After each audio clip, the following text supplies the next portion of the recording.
Amid countless worlds that seem like pure fiction, lie battles, sacrifices, and secrets that have never been told. Every story is a war between destiny and choice. If you're ready to uncover heroes, villains, and the forgotten souls lost in between, then step into the world of Comic Recap, where every tale is a battle for survival. The Wolf Queen, written by a sage of the 1st century, 3rd era. In the autumn of the year 3E 363, Prince Pelagiuson of Prince Uriel, grandson of Emperor Canera, and great-nephew of the famed Emperor Tiber, Septim journeyed to the city-state of Camlorn to court King Volstag's daughter, Quintilla. She was considered the most beautiful princess in Tamriel, accomplished in traditional arts, and with a reputation for cunning. A widow of 11 years, she had a young son named Antiochus. Upon his arrival, Pelagius discovered the city was under attack by a fearsome werewolf. Instead of beginning a courtship, Pelagius and Quintilla joined forces to defend the realm. With his sword and her magical abilities, they defeated the creature. Using mystic arts, Quintilla trapped the beast's soul in a gem. Pelagius had the gem made into a ring, and the two were married.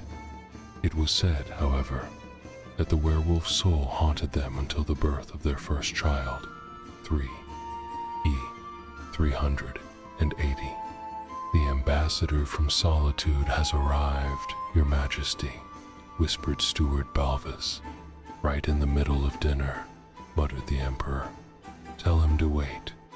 No, Father. It's important you see him, said Pelagius, rising. You can't make him wait and then give him bad news. It's undiplomatic. Then you go. You're better at diplomacy than I am. We should have more family here, the Emperor added suddenly, glancing around the nearly empty table. Where's your mother? At prayer, Pelagius said, though he thought to himself she was likely with the archpriest of Kynareth. And your brother and sister? Amiel is in Firsthold, meeting the Archmagister of the Mages Guild, Galana. Well, we won't be telling the ambassador the truth. He believes she's to marry his patron, the King of Solitude. But in reality, she's preparing for her wedding to the Duke of Nars. We'll say she's at the spa being treated for a cluster of boils. That should put him off. Nords tend to shy away from women with skin conditions. The Emperor grumbled. Blast it. I'd like some family around. Otherwise, I'll look like some old fool no one wants to be seen with. He wasn't wrong. What about your wife? Where is she and the grandchildren? Quintilla's in the nursery with Sepphoris and Magnus. Antiochus is likely out womanizing, and I've no idea where Patima is. Probably off studying. I thought you didn't want children around. I do when I'm stuck in some damp room with ambassadors, sighed the Emperor. They bring a sense of innocence and civility. He turned to Balvas. Fine. Let the ambassador in. Meanwhile, Potima was bored. It was the rainy season in the Imperial Province, and the streets and gardens were flooded. She couldn't remember a time it hadn't rained days, weeks, months, it all blurred together in the flickering torchlight of the palace. She wandered through the marble halls, the sound of rain echoing around her. Her tutor, Afe, was probably looking for her by now. Normally, she didn't mind studying. Memorization came easily. She quizzed herself as she passed through the empty ballroom. When did Orsinium fall? 1 E980. Who wrote the Tamrielic date tract? Koi. When was Tiber Septim born? 2 E288. who is the current king of Daggerfall, Mortrin, son of Gother, who is the current Sylvanar, Varain, son of Varbaril, who rules over Lil Moth. That's a trick question. It's a woman named Ea. What happens if I behave and get praised by my tutor as an excellent student? My parents will break their promise to buy me a dry katana, claiming they never made such a promise, and that it's far too costly and dangerous for someone my age. There were voices coming from the Emperor's private chamber, her father, her grandfather, and a man with a strange accent, all unaware they were being overheard. Padma had moved a loose stone hidden behind a tapestry and was listening in. "Let's be honest, Your Imperial Majesty," said the Nord. "My father, the King of Solitude, doesn't care if Princess Galana resembles an orc. He wants an alliance with the Imperial family. You agreed to give him Galana in marriage, or return the millions of gold he paid to suppress the Khajiit rebellion in Toval. That was the deal you promised to honor." "I don't recall any such agreement," came her father's voice. "Do you, my liege?" There was a low muttering, which Padma assumed was from her grandfather, the elderly emperor. "Perhaps we should visit the Hall of Records.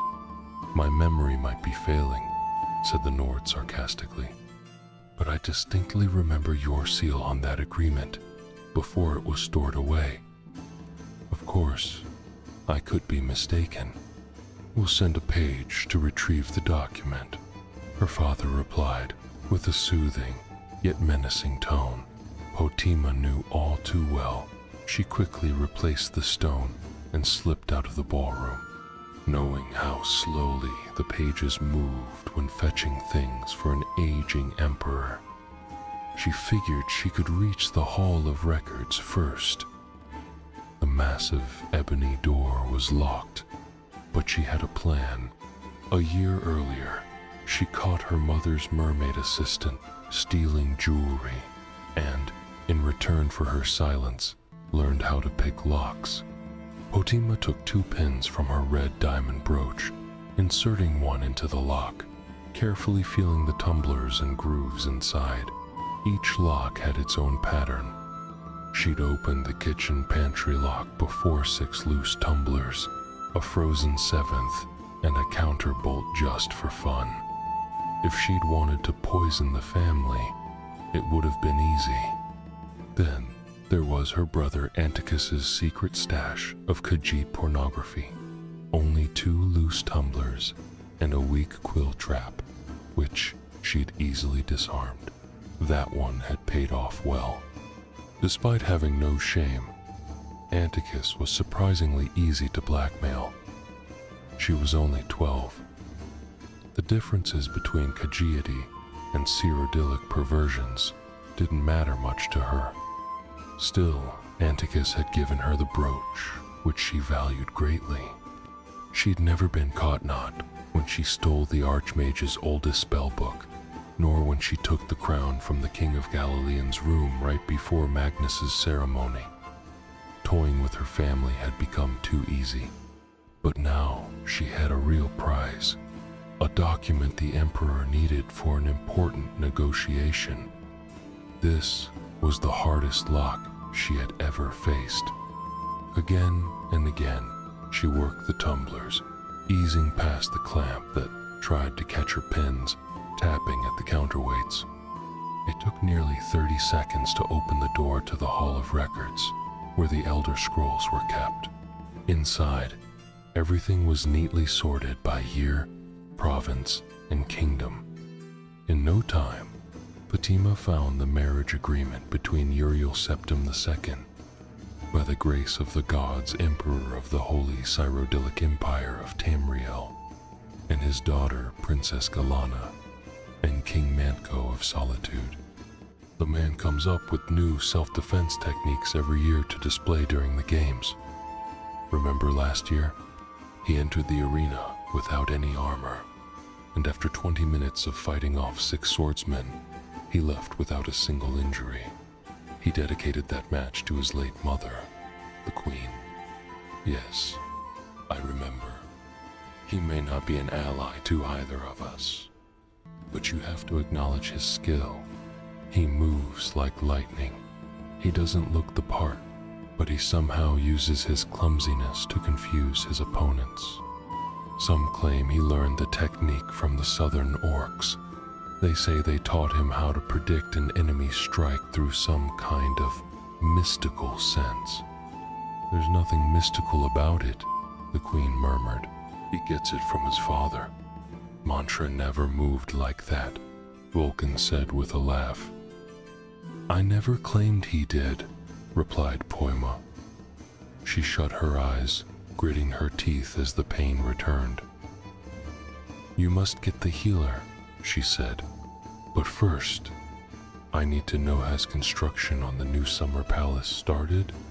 I believe so, Your Highness. Don't just believe, she snapped, clutching the sheets, biting her lip until blood ran down her chin. Make sure construction begins today. Our future and the child's depends on it. Go. 4 hours later, the king entered the room to see his newborn son. The queen smiled faintly as he kissed her forehead. When she handed him the child, a tear slid down his cheek, quickly followed by another. My lord, she said gently, I know you're emotional, but really, it's not just the child, even though he has your beauty.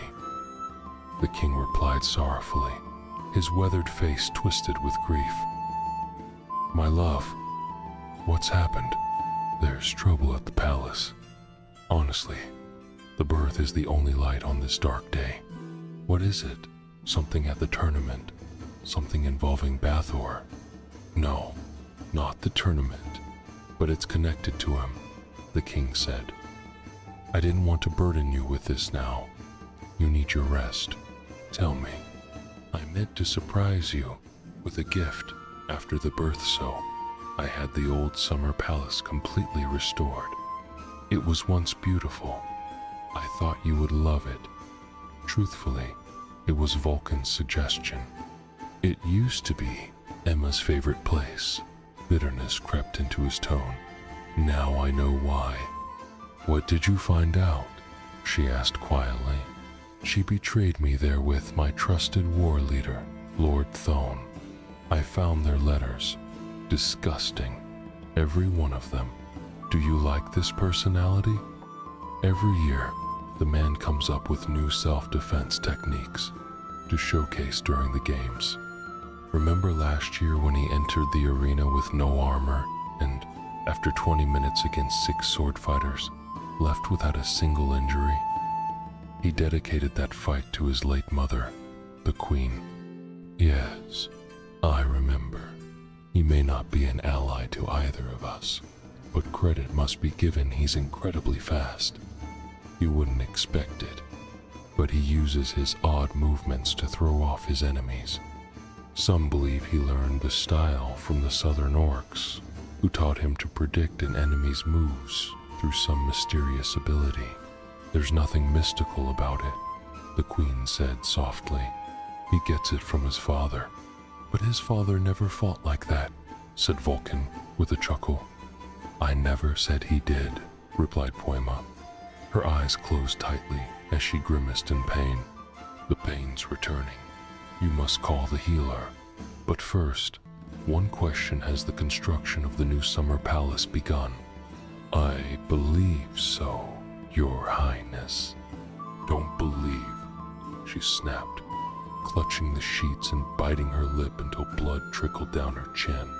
Make sure it starts today. Everything yours, mine, and this child's future depends on it. Go.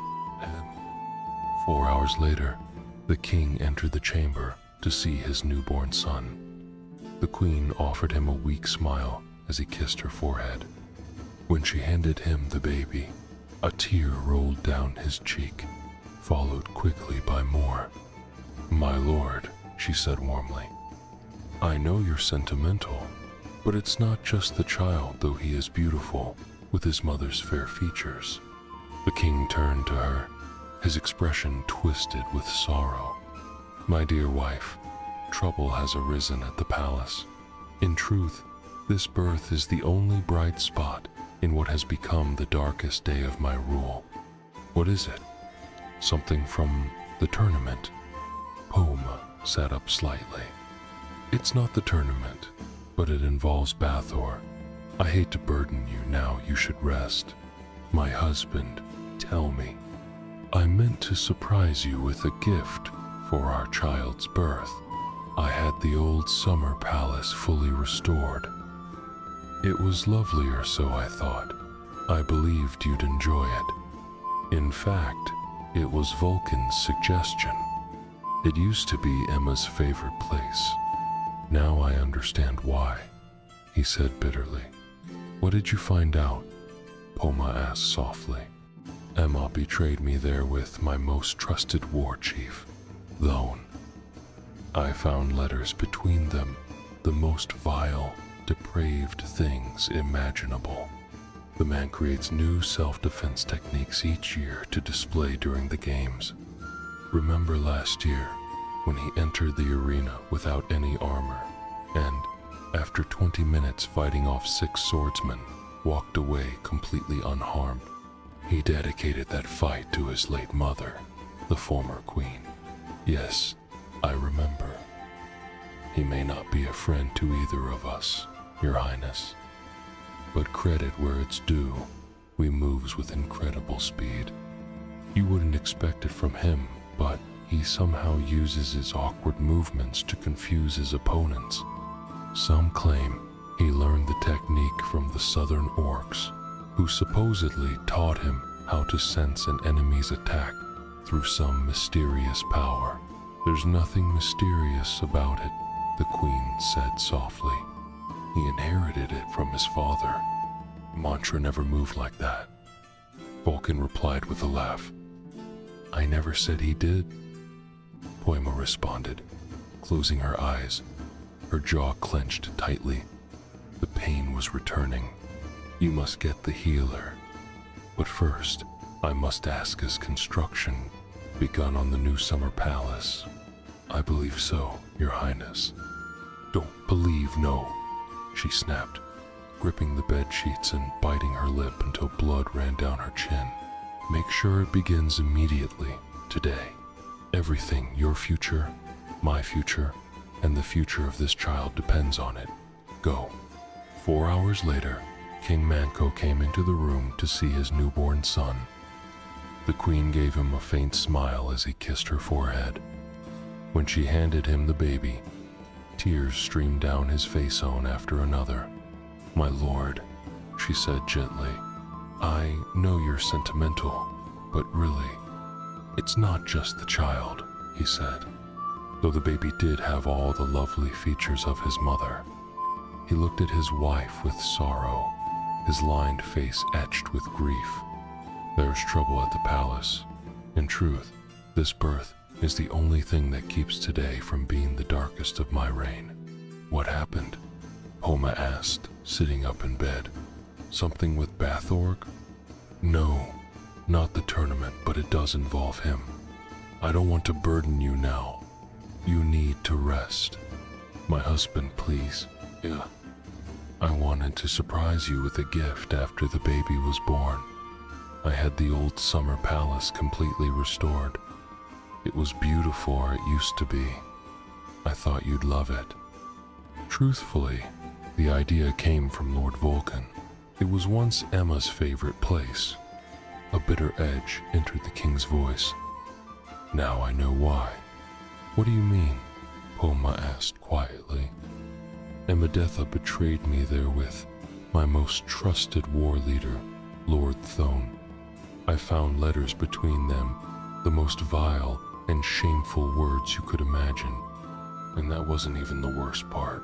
The dates on the letters matched the time when Bathorg was born, the boy who had been raised and loved as a son.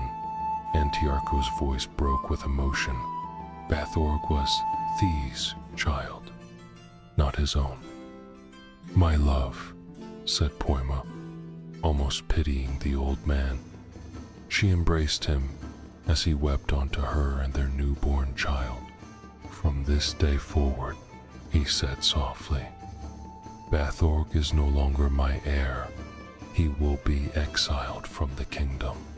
This child you and I share today will rule Solitude, and perhaps more, said Poima. He is the Emperor's grandson as well. We will name him Antio too. My love, I would like that, said Poima, kissing the king's tear-streaked face. But may I suggest Uriel, after my grandfather, the Emperor, who united us in marriage? King Mantaro smiled and nodded. There was a knock at the door. My lord, said Mount Vulcan, Prince Bathorg has completed the tournament and awaits you to present his prize. He withstood attacks from 9 archers and the giant scorpion brought from Hammerfell. The crowd is chanting his name. They call him the man who cannot be hit. I will see him, said King Mantio sadly, leaving the chamber. Oh, he can be hit, said Poima quietly. It just takes effort. Book 3. From the writings of the 1st century, 3rd era, year 98. Emperor Pelagius Septim II passed away shortly before the year's end, on the 15th of Evening Star, during the festival of North Wind's prayer and ill omen for the empire. He had ruled for a turbulent 17 years. To refill the empire's depleted treasury, Pelagius dismissed the Elder Council and forced them to buy back their seats, costing the empire several capable but impoverished counselors. Many believed the emperor was poisoned by a disgruntled former council member. His children came to mourn him and witness the rise of the next emperor. His youngest son, Prince Magnus, 19 years old, arrived from Almalexia, where he had served as an advisor to the royal court. Prince Sepphoris, age 21, came from Ghislaine with his Redguard wife, Queen Bay. The eldest, 43-year-old Prince Anticus, had been at the emperor's side in the imperial city. The last to arrive was the emperor's only daughter, Potima, known as the Wolf Queen of Solitude. 30 years old and strikingly beautiful, she appeared with a grand entourage, her aged husband, King Manco, and their 1-year-old son, Uriel. Everyone assumed Antiochus would take the throne, but Potima remained unpredictable. Year 3E9. Lord Vulcan has been bringing several men to your sister's chambers late every night this week, the spy master reported. If her husband were told, my sister is a follower of the warrior gods, Riemann and Talisnot, the goddess of love, Dibella. She's conspiring with those men, not having affairs with them. I bet I've shared beds with more men than she has. Antiochus laughed, then grew serious. She's the reason the council keeps delaying my coronation. It's been 6 weeks now. They claim they're updating records and making preparations. I'm the emperor. Let them crown me and be done with it. And your sister is no ally, your majesty. But don't forget, there are other forces involved. The council hasn't forgotten how your father treated them. They're the ones who need to be followed and persuaded if necessary, the spy master said, punctuating his words with a subtle thrust of his dagger. Do that, but keep an eye on the Wolf Queen as well. You know where to find me. Which brothel tonight, your highness? Asked the spy master. Since it's Frey's, I'll be at the Cat and Goblin. That evening, the spy master recorded in his report that Queen Poa had no visitors, as she was dining across the imperial gardens at the Blue Palace with her mother, the Empress Quintilla. It was a warm, clear night despite the season. Though the day had brought storms, the earth, already saturated, could take no more, and the meticulously designed gardens shimmered as if coated in glassy water. The two women brought their wine to a wide balcony overlooking the grounds. "I believe you're trying to undermine your half-brother's coronation," said Quintilla, without looking at her daughter. The years hadn't left her wrinkled, Poima thought, but had faded her like sunlight fades stone. "That's not true," said Poima. "But would it trouble you if it were? Takus isn't my son. He was 11 when I married your husband, and we were never close. Being heir presumptive has stunted him. He's old enough to have a grown family, yet he wastes his time in vice and indulgence. He won't be a good emperor." Quintilla sighed and turned to her. "What stirring discontent harms the family. It's easy to split into faction shard to bring them back together. I fear for the Empire's future." "That sounds like something someone dying would say." "Are you dying, Mother?" "I've read the omens," said Quintilla with a faint, wry smile. "Don't forget, I was once a renowned sorceress and warlord. I'll be dead in a few months, and within a year after that, your husband will die too. My only regret is not living long enough to see your son, Uriel, take the throne of solitude. Have you seen if?" Poima stopped, hesitant to reveal her thoughts, even to a dying woman. "If he'll be emperor?" "I know the answer, daughter. Don't worry, you'll see it for yourself. I have a gift for him, once he's of age." The Empress removed a necklace, bearing a large yellow gem. "It's a soul gem, infused with the spirit of a powerful werewolf your father and I slew 36 years ago. I've enchanted it with illusion magic. Its wearer can charm anyone they wish. A valuable skill for a ruler," Poima said, taking the necklace. "Thank you, Mother."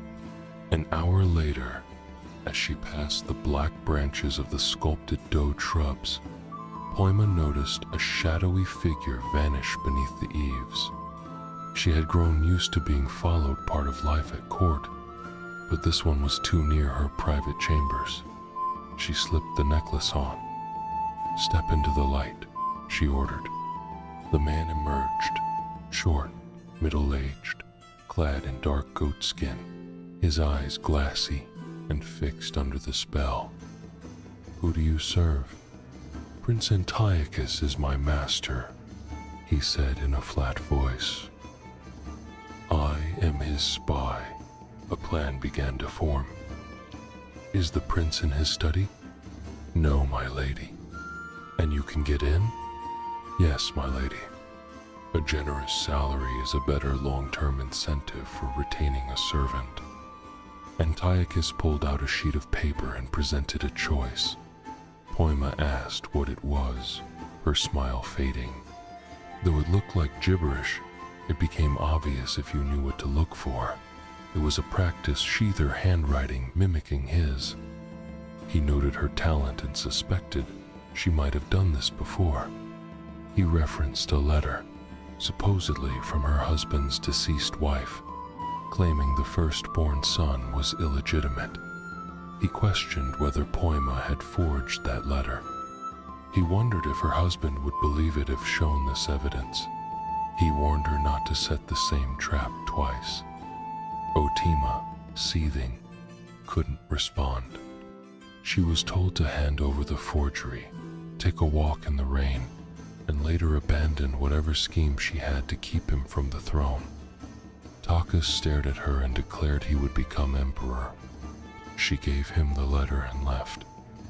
In the hallway, she remained silent, glaring at the raindrops on the marble wall. Then she muttered that he would be emperor, but not for long. By the fourth book, dated to the 1st century, 3rd era, year 109 10 years into his reign, Antiochus Septim had done little to impress his people aside from his pursuit of physical indulgences. His second wife, Gaia gave birth to a daughter in 104, whom he named Canera after an ancestor. Severely overweight and afflicted by numerous diseases, Antiochus paid little attention to governance. In contrast, his siblings excelled politically. Magnus married Helena, the queen of Lilmoth and Cyrodiil, and took over imperial duties in Black Marsh after the Argonian priest king was executed. Sepphoris and his wife Bianchi ruled the Hammerfell kingdom of Galan and had many children. Potima, known as the Wolf Queen, was the most politically active. 9 years after her husband, King Mantiaco, died, she still ruled Solitude as regent for her son, Uriel. Their court had grown popular, particularly among rulers who opposed the emperor. Skyrim's kings frequently visited Castle Solitude, along with emissaries from Morrowind and High Rock and even more distant places. In 3E110, a ship from Piandinea arrived. Against the gray waves and the backdrop of Tamrielic ships, it didn't appear especially exotic. Its insect-like features membranous sails and rough chitin hull-resembled vessels seen in Morrowind. Only the foreign flag set it apart. As the sea mist gathered, she extended a welcoming hand to the foreign guests. The visitors were not just pale, they were completely colorless, their flesh like translucent jelly. But she had been warned. When the king and his translator arrived, she met their blank stares and offered her hand. The king spoke, and the translator interpreted. His Majesty, King Ornum, was pleased by her beauty and grateful for refuge from the dangerous seas. She noted the translator's fluency in Cyrodiilic. He replied that he spoke the languages of 4 continents. A high salary is often a stronger incentive for keeping a servant loyal over time. Antiochus pulled out a piece of paper and presented a choice. "What is it?" Poima asked, her smile fading. The paper appeared meaningless at first, but to someone who knew what to look for, it was clear it was a practice sheet where someone had tried to mimic Antiochus's handwriting. He acknowledged the skill and suggested it wasn't the first time she had copied someone else's script. He mentioned a letter supposedly written by her husband's deceased wife, accusing his eldest son of being illegitimate, and implied she might have forged it. He wondered how her husband would react if shown this evidence of her talent. He warned her not to set the same trap twice. Otima shook her head in rage, speechless. He told her to hand over the forgery and go outside, then deal with whatever other scheme she had to block him from power. Takas looked directly at Poima and declared that he would become emperor. Poima gave him the letter and left.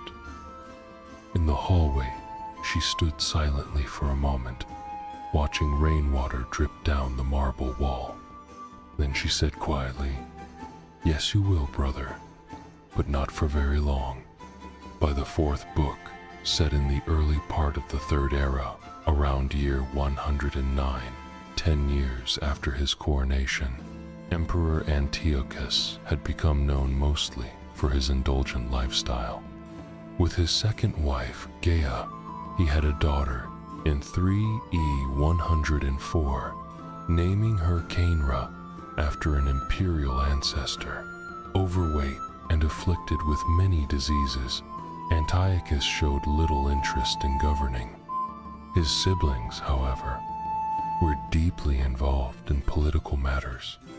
Magnus had married Helena, Queen of Lilmoth, and after the execution of the Argonian priest king, he managed imperial affairs in Black Marsh effectively. Sepphoris and his wife Bianchi ruled the Hammerfell kingdom of Galan and had a large family.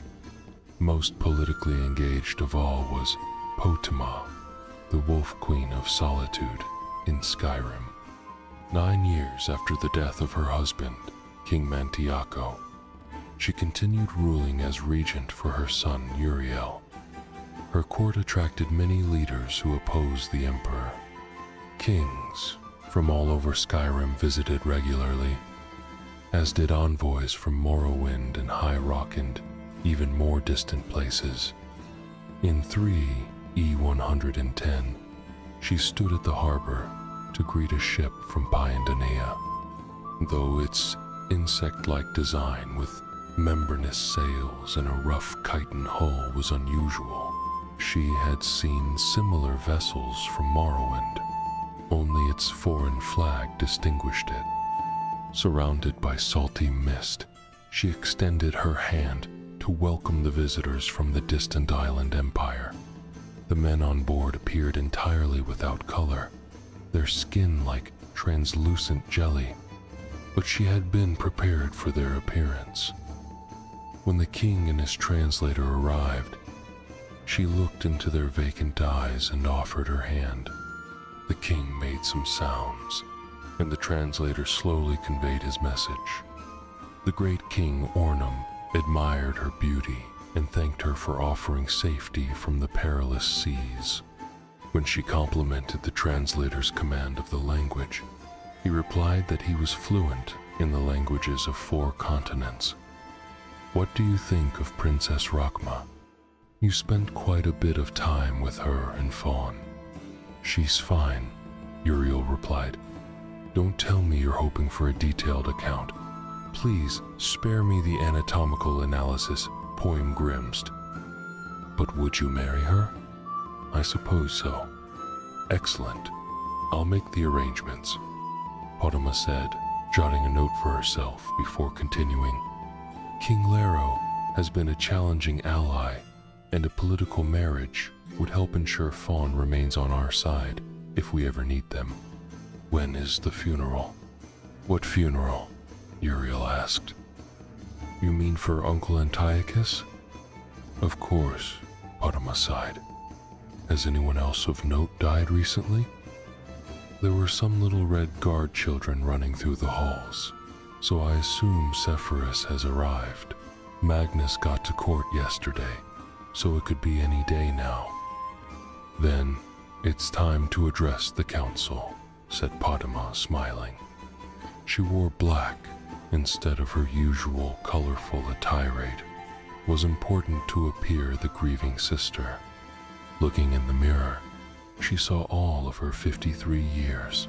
Silver strands wound through her auburn hair, and the long, harsh winters of northern Skyrim had left fine lines on her face like spiderwebs. Yet she knew a smile could charm, and a frown could command fear. That was enough for her. Potima's speech to the Elder Council serves as an example of rhetorical strategy. She opened with compliments and humility. "My most august and wise friends, members of the Elder Council, I am but a provincial queen, and I can only hope to speak to matters you've already considered." She praised the late emperor, acknowledging his popularity despite his flaws.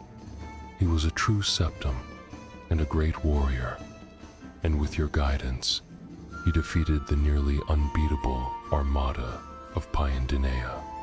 She soon moved to her main point. "Empress Gilla did nothing to restrain my brother's appetites. In fact, no one in the slums lay on more beds than she. Had she fulfilled her responsibilities in the imperial bedchamber more faithfully, we'd have a rightful heir rather than the half-witted, illegitimate children claiming to be the emperor's." She continued, "The girl called Canara is widely believed to be the child of Gilla and the captain of the guard. It's just as likely she's the daughter of Gilla and some servant boy. We can't know for sure not, like we can be certain of my son, Uriel, the eldest legitimate son of the Septim line. My lords, the princess of the empire will not stand by while a bastard sits on the throne. I assure you of that." She closed calmly, but firmly. "History will judge your decisions, You know what must be done. That evening, Podima hosted her brothers and their wives in the map room, her favorite of the imperial dining chambers. The walls were covered in bright, though faded, depictions of the Empire and the lands beyond. Mora, Bakunda, Akavir, Pandanea, Thras. Overhead, rain streaked the glass dome ceiling, warping the stars above. Lightning flickered every other minute, throwing ghostly shadows on the walls. "When will you speak to the council?" Podima asked as dinner was served. "I don't know if I will," Magnus said. "I don't believe I have anything to say." "I'll speak when they announce Canara's coronation," Sephirus said, "just to show formal support from myself and from Hammerfell."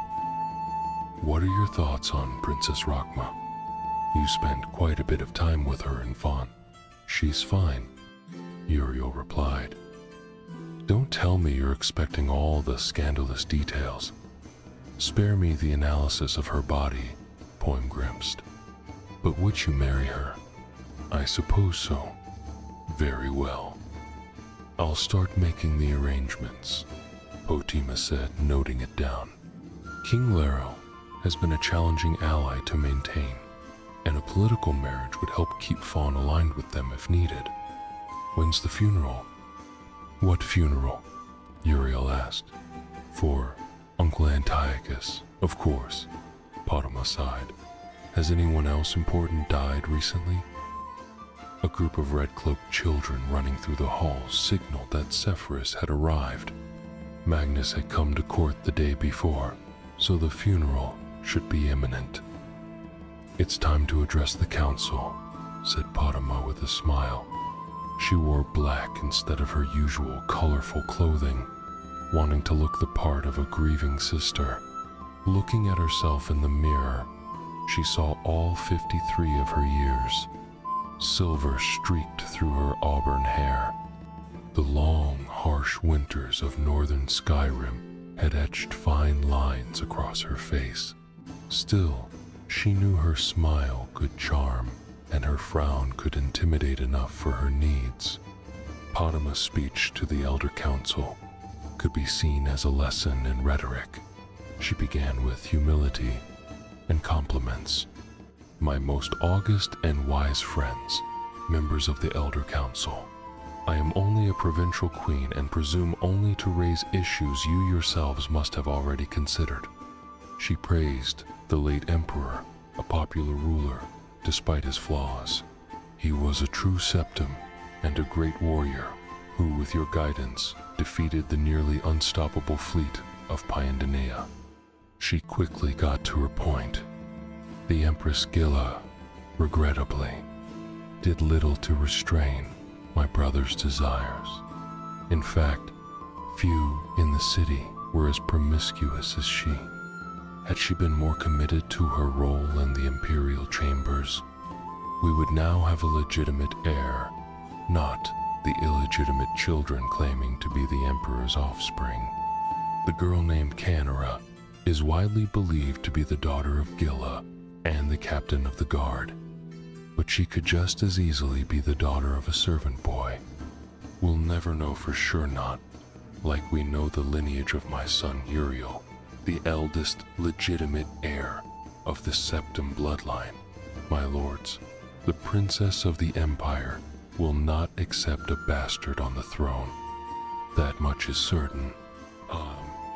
She concluded calmly, but with a clear call to action. "The future will judge your choices. You know what must be done." That evening, Podima hosted her brothers and their wives in the map room, her favorite of the imperial dining chambers. The walls were adorned with bright, though fading depictions of the Empire and distant lands. Mora, Bakunda, Akavir, Pandanea, Thros.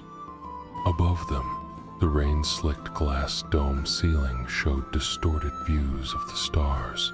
Lightning flashed frequently, casting eerie shadows on the walls. "When will you speak to the council?" Potima asked during dinner. I'm not sure I will, said Magnus. I don't think I have anything to say. I will speak when they announce Canara's coronation, said Sepphoris. Only as a formality to show support mine and Hammerfell's.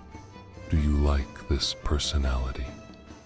Do you speak on behalf of all Hammerfell? Potima asked with a teasing smile. The Red Guards must hold you in high regard. In Hammerfell, we have a distinct relationship with the Empire, replied Bianchi, Sepphoris' wife. Since the Treaty of Stros Mackay, it's been accepted that we are part of the Empire, though not subjugated by it. I understand you've already addressed the Council, said Helena, Magnus's wife, with pointed interest. Though diplomatic by nature, she had the experience of ruling an Argonian kingdom and knew how to face challenges. Yes, I have, Potima replied, pausing to enjoy a slice of braised meat. I gave a brief speech about the coronation this afternoon. Our sister is a remarkable public speaker, Sepphoris commented. You're too generous, Potima replied with a laugh.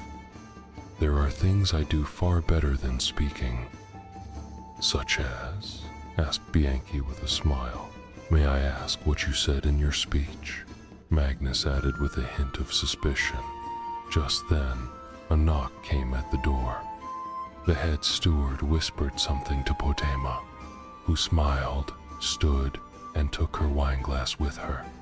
I told the council I would fully support the coronation, provided they proceed wisely. What could be threatening about that? She said as she left the room. If you'll excuse me, my niece Sanira wishes to speak with me. Sanira waited in the hall with members of the Imperial Guard. Though still a child, Potima was reminded that at her age, she had already been married to Mantiar for 2 years. There was indeed a resemblance. Potima saw in Sanira the image of a young queen dark-eyed, pale-skinned, and composed like polished marble. Sanira's eyes flashed briefly with anger upon seeing her aunt, but the emotion vanished quickly, replaced by calm, regal authority. Queen Potima, she said smoothly. I've been told my coronation is to take place in 2 days. Your presence at the ceremony is not welcome. I've already instructed your servants to pack your belongings. You will be escorted back to your kingdom tonight. That is all. Farewell, Aunt. Potima began to respond, but Sanira and her guards turned and walked back toward the state chamber. The Wolf Queen watched them leave, then re-entered the map room. Sister-in-law, she said to Bianchi with cold intensity, you asked what I do better than speaking. The answer is war.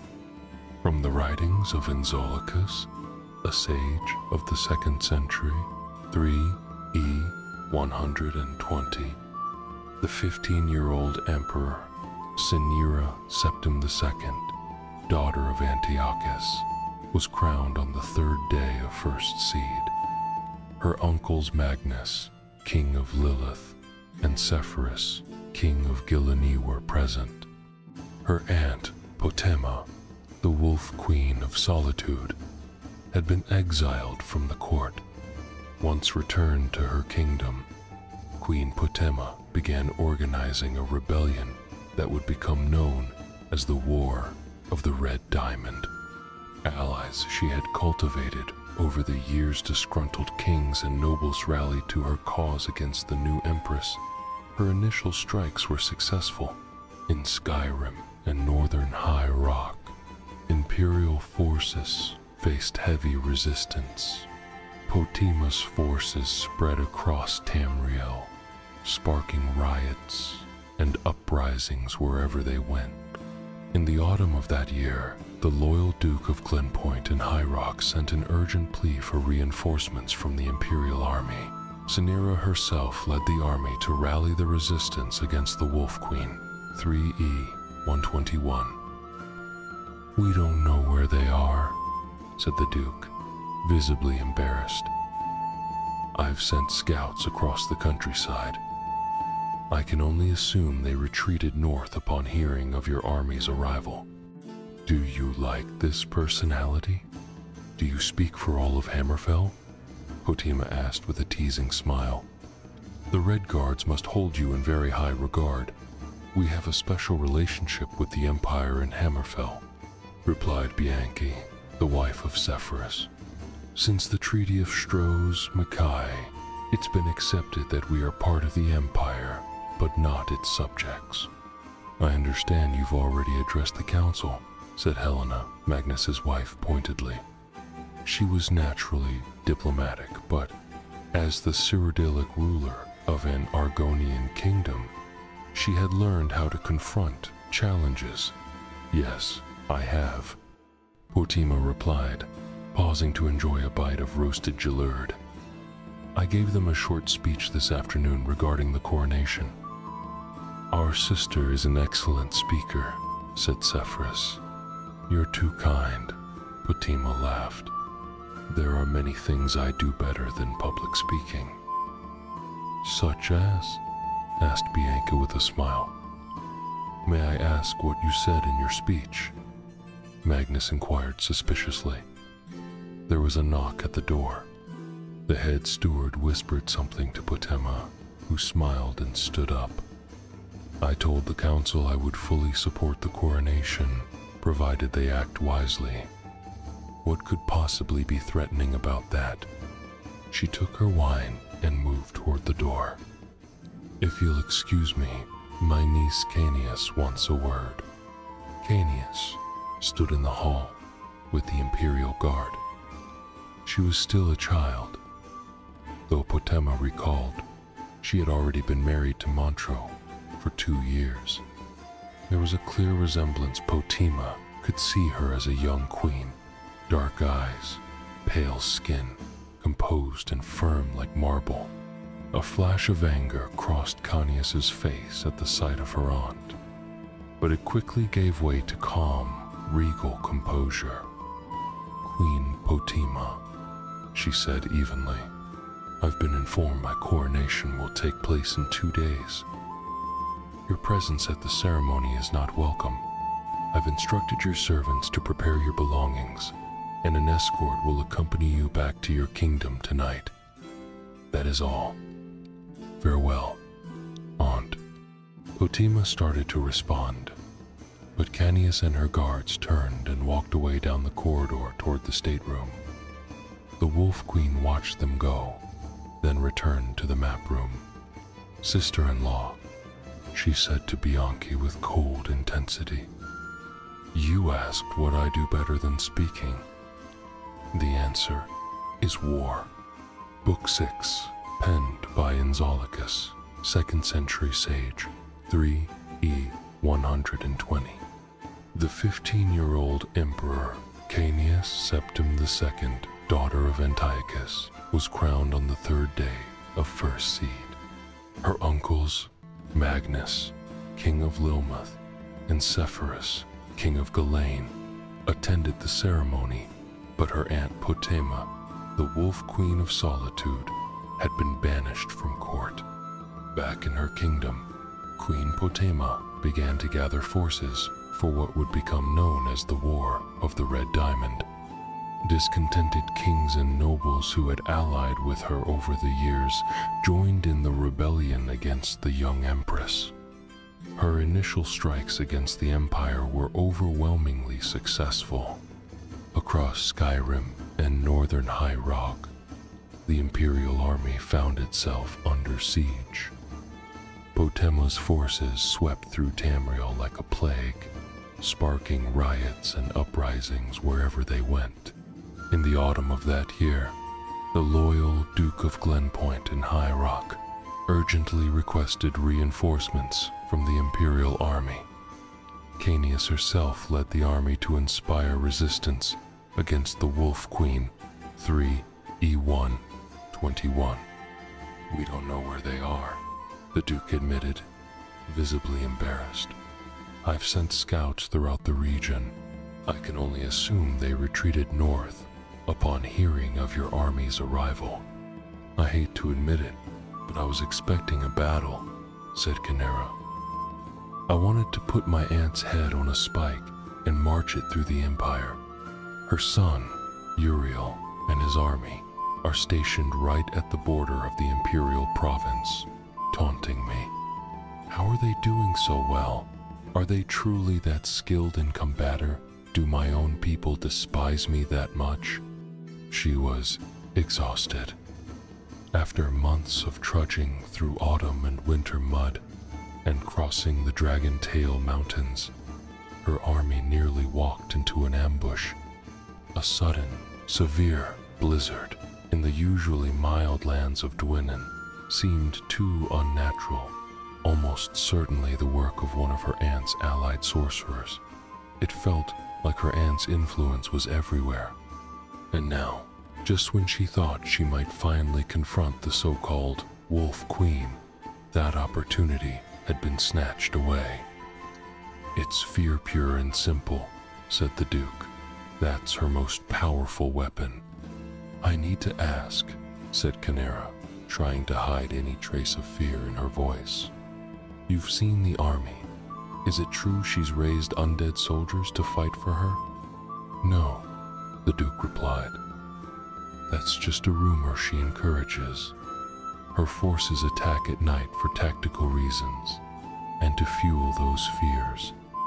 As far as I know, she has no unnatural reinforcements beyond the usual battle mages and nightblades any modern army would field. Always at night, Canera mused.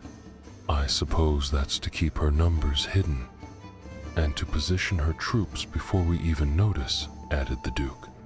She's a master of ambush.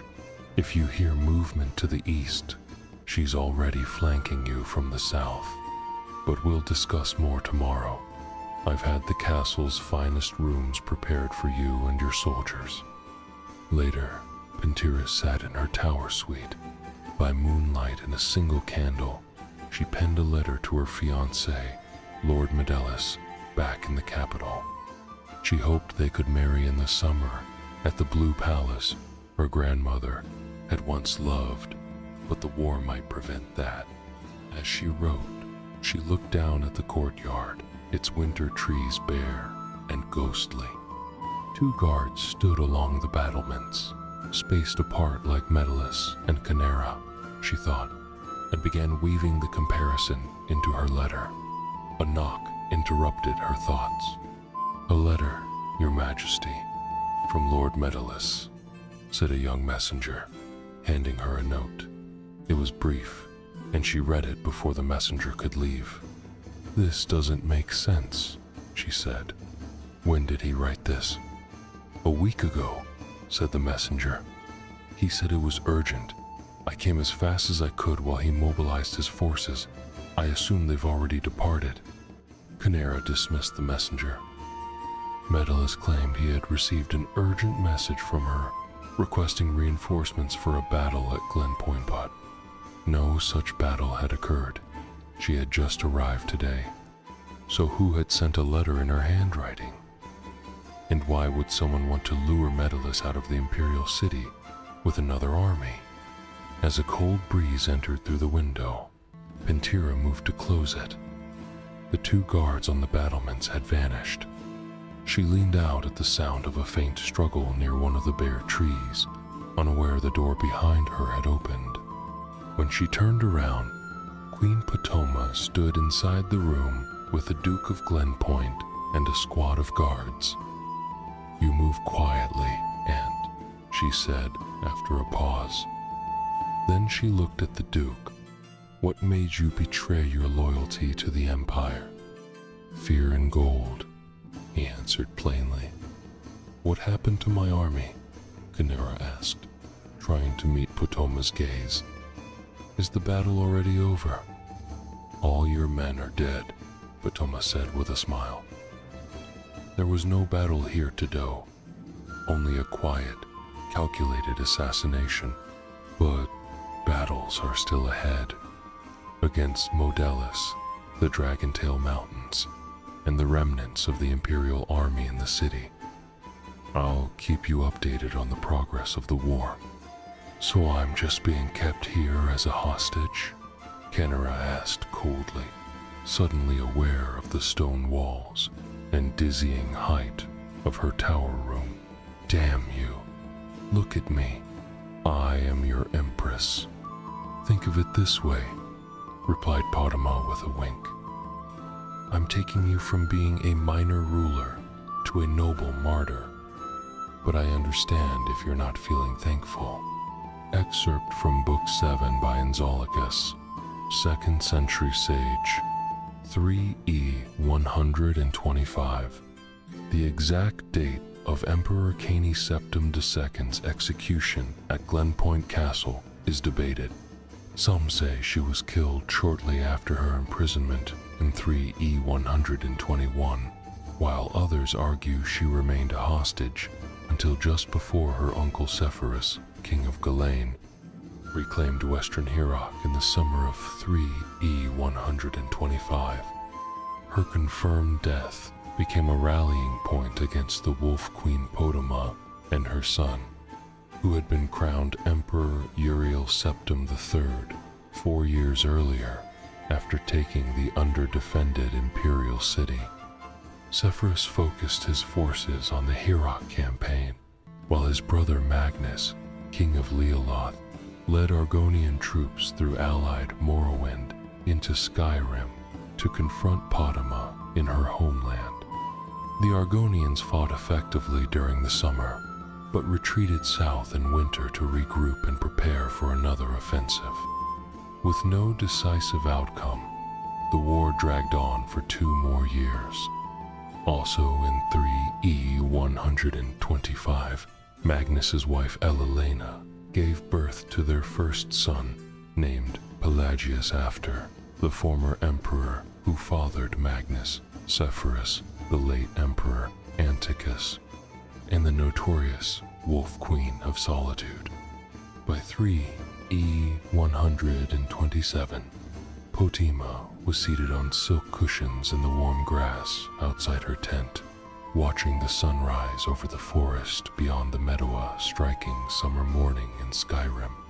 Insects buzzed and birds danced across the sky, oblivious to the conflict moving toward Falconar. A maid approached, escorting a breathless, mud-streaked courier. "My queen," the messenger said, eyes lowered. "I bring grave news. Your son, the Emperor, engaged King Sepphoris's army in Hammerfell, near Ishidadag. He fought valiantly, but the Imperial forces were defeated, and your son was captured. He's being taken to Galani." Potima frowned deeply. "That clumsy fool," she muttered. She rose and walked toward the camp, where soldiers were preparing for battle. Her troops knew she valued action over ceremony and kept working as she passed. Lord Vulcan was already conferring with the battle mage commander about last-minute tactics. "My queen," the courier asked, "what will you do?" "I'll win this battle with Magnus, even though he holds the high ground at the ruins of Cogman's castle," Padma replied. "And once I learn what Sepphoris plans for the Emperor, I'll act. If there's a ransom, I'll pay it. If we need a prisoner exchange, we'll arrange it. Now go clean up and rest. Stay out of the way, we have a war to fight." Inside the command tent, Vulcan voiced his concern. "It's not an ideal situation. If we attack from the west, we'll walk straight into the line of fire from their mages and archers. But if we come from the east, we'll slog through swamps, which favor the Argonians." "Much better. What about the north and south sides? Just hills, right?" "Very steep ones, Your Highness," the commander replied. "We could position bowmen there, but placing most of our forces would make us too exposed. Then it has to be the swamp. said Poema, adding practically, unless we fall back and wait for them to emerge before engaging. If we wait, Zephyrus will arrive with his army from Hirok and will be caught between two forces, said Lord Bokeen. Not ideal. I'll speak to the troops, said the commander. Try to ready them for the swamp assault. No, said Potama. I'll address them. The soldiers gathered in the center of the camp, fully armored. They were a diverse group: Cyrodiils, Nords, Bretons, Dunmer young recruits, and seasoned veterans, children of nobles, merchants, laborers, clerics, prostitutes, farmers, scholars, and wanderers, all united under the red diamond, emblem of the imperial lineage of Tamriel. My children, Potama began, her voice echoing through the quiet morning mist. We fought many battles together on mountaintops and beaches, through forests and deserts. I've seen each of you perform great acts of bravery, which fills me with pride. I've also seen acts of treachery and brutal ferocity, which I find equally admirable. You are warriors, she continued, walking the line and meeting every gaze. War is in your blood, your mind, your muscles, and everything you are and everything you do. When this war ends, and those who challenge the rightful emperor, Uriel Septim III, are defeated, you may return to your old lives, your farms, your cities bearing scars and tales of what you did here. But today, make no mistake, you are warriors.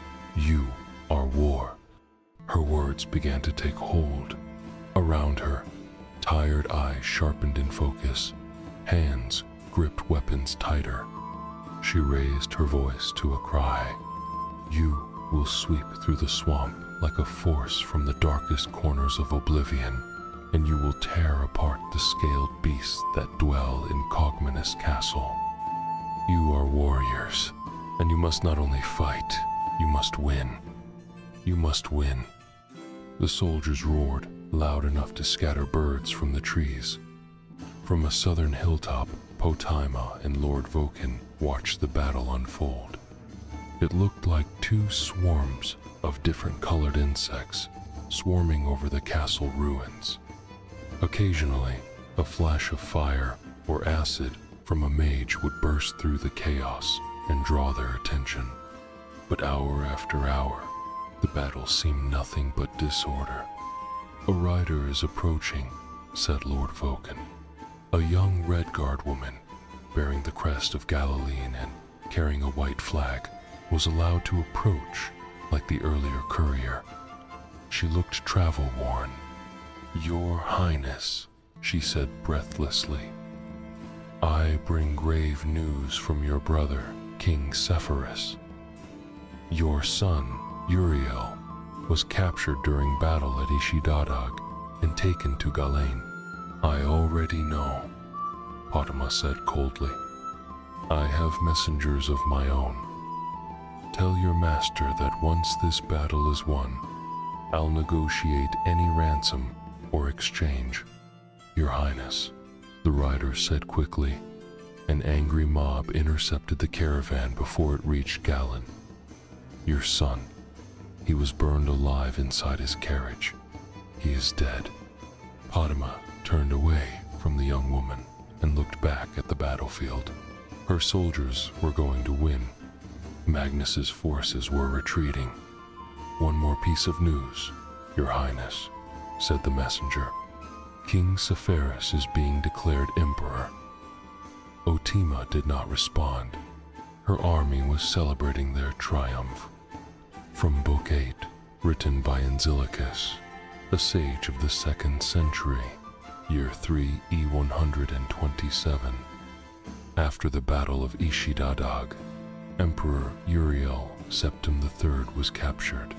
Before he could be returned to his uncle's castle in the Hammerfell kingdom of Gilean, he was killed by an enraged mob. His uncle, Zephyrus, was then named emperor and made his way to the imperial city. The troops, once loyal to Uriel and his mother, the Wolf Queen Potema, shifted their allegiance to the new emperor. In exchange, the noble families of Skyrim, High Rock, Hammerfell, the Somerset Isles, Valenwood, Black Marsh, and Morrowind were granted greater autonomy from the Empire. The War of the Red Diamond was over. Potema continued her losing struggle. Her power shrank steadily until only her domain of solitude remained under her control. She summoned undead forces to fight for her, resurrecting fallen enemies as warriors and launching repeated assaults on her brother's armies. Emperor Sepphoris Septim I and King Magnus of Lilmoth led the opposition. As Potema's mind deteriorated, her supporters abandoned her. Only the undead remained zombies and skeletons gathered over the years. Solitude became a place of death. Stories spread of the ancient Wolf Queen, waited on by skeletal servants and plotting battles with vampire generals, striking fear into the hearts of the people. In the year 3E137, Magnus opened a small window in his room. For the first time in weeks, he heard the sounds of normal life. Carts rolling, horses on cobblestones, and even a child's laughter. Smiling, he went back to get ready. A knock came at the door. "Come in, pal," he said. Pelagius burst in, clearly full of energy despite the early hour. Magnus admired his liveliness and joked to himself that wars would end faster if run by 12-year-olds. "Have you seen outside yet?" Pelagius asked. "Everyone's come back. The shops are open, the Mages Guild is active again. Down by the harbor, I saw 100 ships arrive. People aren't scared anymore. We've taken care of all the zombies and ghosts that used to live here, and now it's safe again." "Will Uncle Sepphoris become a zombie when he dies?" Pelagius asked. Magnus laughed. "I wouldn't put it past him. Why do you ask?" "I heard people say he's old and sick," Pelagius replied. "He's not that old," said Magnus. "He's 60. That's just 2 years older than me." "And how old is Aunt Potema?" Pelagius asked. "She's 70, Magnus replied. "And that's all the questions for now. I need to meet with the commander. We'll talk at supper. Try to stay busy and out of trouble." "Yes, sir," Pelagius said. He knew his father still had to lay siege to Aunt Potema's castle. Once it was taken and she was imprisoned, they would move from the inn into the castle. Pelagius wasn't looking forward to it. The whole town had a strange, sweet, rotting smell, and he couldn't even approach the castle moat without gagging from the stench. Even if 1,000,000 flowers were scattered over the place, it wouldn't change anything. He wandered the city for hours, picking up food, and then some ribbons for his mother and sister back in Liloth. He tried to think of who else to buy gifts for, but came up blank. All his cousins' children of Uncle Cephas, Uncle Antiochus, and Aunt Potema had died in the war. Some were lost in battle. Others during the famine caused by scorched crops. Aunt Beone had passed away the previous year. Now, only he, his parents, his sister, his uncle, the Emperor, and Aunt Potamatho she barely counted remained. Earlier that morning, he had passed by the Mages Guild and decided not to enter. Those places always unsettled him with their strange smoke, crystals, and ancient books. But this time, he considered getting a gift for Uncle Sepphoris, a souvenir from the Mages Guild in Solitude. As he approached, he saw an old woman struggling with the door and helped her open it. "Thank you," she said. She was easily the oldest person he had ever seen. her face like a shriveled apple surrounded by wild white hair. He instinctively stepped back when she reached out to pat his head with her gnarled hand. But the jewel around her neck caught his attention, a vivid yellow gem that seemed to have something moving inside it. The candlelight revealed the shape of a four-legged creature pacing within. "It's a soul gem," she told him, "containing the spirit of a powerful demon werewolf. It was enchanted long ago to charm others, but I've been thinking of giving it a new enchantment. Maybe something from the school of alteration like lock or shield." She looked at him closely with her yellowing eyes. "You seem familiar. What's your name?" "Pelagius," he replied. He didn't mention his title, having been told not to attract attention. "I once knew someone named Pelagius," she said with a slow smile. "Are you here alone? My father is with the army, storming the castle. He'll return once the walls are breached." "That shouldn't take much longer," she sighed. "Nothing lasts forever, no matter how solid it seems." "Are you buying something from the guild?" "I wanted to get a gift from my uncle," he answered, "but I'm not sure I have enough gold." She left him browsing while she spoke to the guild enchanter, a young, ambitious Nord, new to Solitude. With a large payment, she convinced him to remove the charm from the soul gem and replace it with a powerful curse, a slow poison that would gradually sap wisdom from the wearer until they lost all reason. She also bought a cheap ring enchanted with fire resistance. "For your kindness to an old woman, I got you these," she said, handing him the necklace and the ring. "Give the ring to your uncle and tell him it's enchanted with levitation useful if he ever needs to jump from a high place. The soul gem is for you." "Thank you," said the boy. "That's very generous. It's not about kindness," she said frankly.